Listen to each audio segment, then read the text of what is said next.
Aptitude tests are used to identify drivers' strengths and weaknesses with regard to driving based on measurement results contributing to the prevention of traffic accidents. 98.6% of those undertaking aptitude tests said that they were helpful for future safe driving.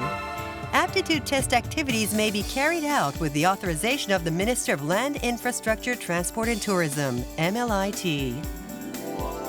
Safety Partner, Guide to Aptitude Test Services.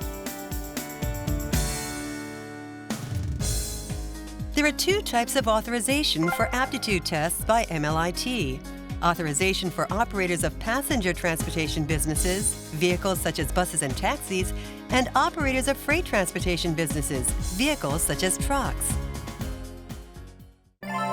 Mainly targeting drivers of buses, taxis, and trucks, aptitude tests are used to grasp a person's characteristics in both psychological and physical aspects in regard to driver personality, safe driving attitudes, cognition, processing functions, and audiovisual functions, etc., as well as the individual's strengths and weaknesses, and provide detailed advice and counseling that can contribute to safe driving.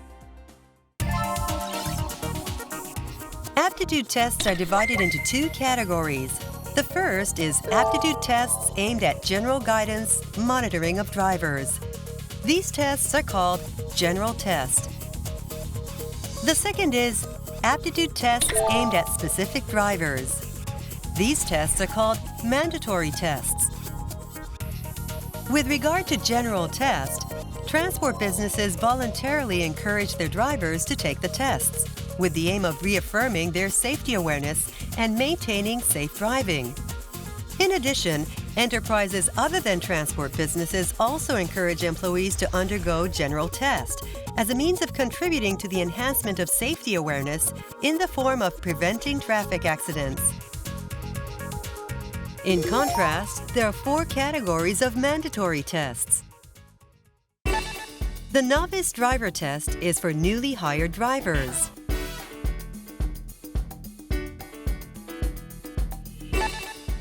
The driver test is for drivers aged 65 or over.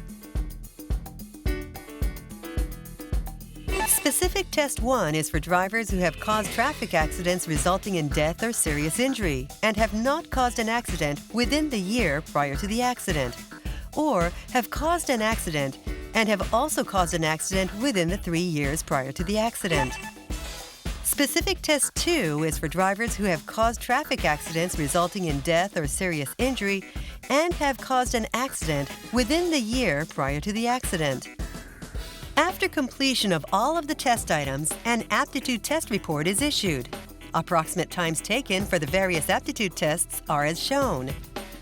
Finally, let's ask businesses that have actually obtained authorization and are administering the aptitude tests for their views. By collaborating with NASFA, we will acquire know-how. Driver test results are all stored on NASFA Net, and any repeat tests will be done and shared across the same system. So we introduced 10 NASFA Net terminals and spent some 2 years launching novice driver tests and driver tests, which you cannot do without MLIT authorization, all the while making adjustments between staff and equipment or between different machines. Here at Iwaki, we'd been offering aptitude tests and operation management lectures for Fukushima. But we began receiving requests from local transport businesses to add MLIT aptitude tests and vehicle operation management too. The top motivation is to make our users happy. Another is to raise employee morale. I think all these things are improving. By taking an aptitude test, you will learn about your driving habits, bias, or anti-safety behavior patterns. Knowing these things, you will help yourself avoid accidents. Because Saitama is a large prefecture, we are offering our services at 2 locations, so that as many employees at member businesses as possible will be able to take our tests or lectures without hassle. Here we explain the process for gaining authorization to administer aptitude tests. In order to obtain authorization, it is necessary for an organization to have on staff an industrial counselor or other counselor certified in accordance with MLIT's certification procedures. In addition, the accredited person must complete counselor training provided by an authorized organization. NASVA provides counselor training, conducting case conferences based on counseling theory and simulated counseling or guidance.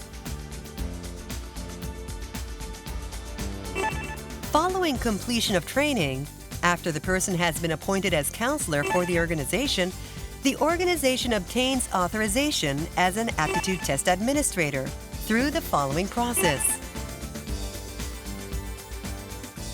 We are in the transport business, so we have decided to offer counseling to drivers about safe driving. We have yet to introduce this practice, but with a view to that end, I am going to be our first employee to be a Type 1 counselor, which is why I've studied here.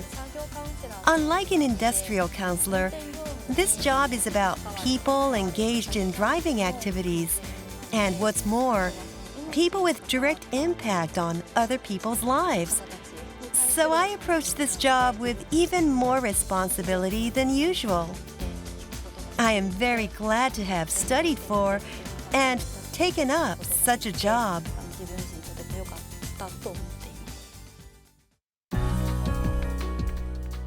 The aptitude testing equipments used by authorized aptitude test administrators include the National Police Agency system, which is used by the Saitama Truck Association, etc., and INATS, the aptitude testing system developed by NASVA.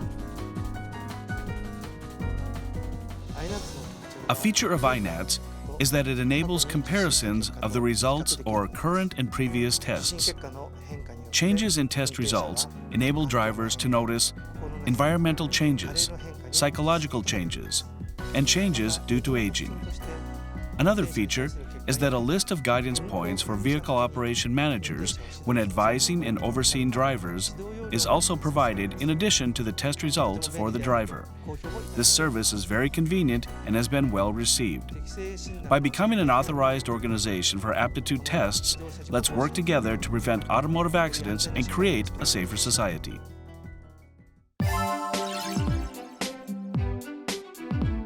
Furthermore, NASVA distributes guidance lecture textbooks to authorized businesses for use in implementing guidance lectures, which is another NASVA activity and also provides instructor training. Let's interview some attendees and transport businesses that are already implementing aptitude tests. Laws and regulations have a challenging vocabulary, but the courses use everyday words, drawing upon people's operational experience. The lecturers were very capable at teaching to us what would have been quite hard to grasp from a mere reading of the texts. Going in, I knew it would be an intensive 3-day crash course and was rather wary of the lectures.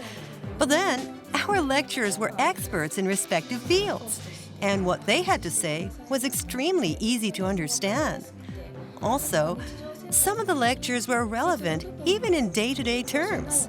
So I am glad to have taken the course. I learned a lot. Now, we offer courses to a class of 10 to 20 people. Some attendees go out of their way to thank us for their having passed the national examination for motor vehicle operation manager. Others come back to us for an explanation about a question in the test they couldn't answer. As for motor vehicle operation manager courses, we offer a basic course twice a year, with about 80 attendees per course, or 160 per year. We also offer general courses, about 4 times a year. We have 30 to 40 people attending each course. We wanted to make sure all our association members took the general course. We also wanted to provide an easy, participant-friendly environment for providing accident prevention training for our members. That's why we acquired authorization. Well, everyone, how did you find the presentation? Have you gained an understanding of aptitude tests and guidance lectures? If you have any questions, please contact the NASFA Automotive Safety Department.